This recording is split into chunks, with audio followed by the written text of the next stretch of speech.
Investing in cryptocurrency through Revolut is relatively straightforward. Here's a step-by-step guide. Sign up. If you haven't already, download the Revolut app and sign up for an account. Complete verification. Verify your identity by providing the required documents. This step may include submitting a photo of your ID and a selfie. Fund your account. Add funds to your Revolut account using a bank transfer or a debit or credit card.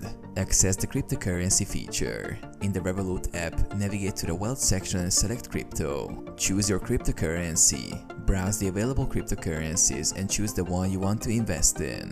Buy cryptocurrency. Enter the amount you want to invest in the selected cryptocurrency and confirm the transaction. You can use your Revolut balance or link an external bank account. Monitor your investment. Keep track of your cryptocurrency holdings within the Revolut app. You can view real-time prices, performance charts, and transaction history. Secure your account. Enable two-factor authentication and other security features offered by Revolut to protect your account and assets. Stay informed. Stay updated on cryptocurrency news and market trends to make informed investment decisions. Consider diversification.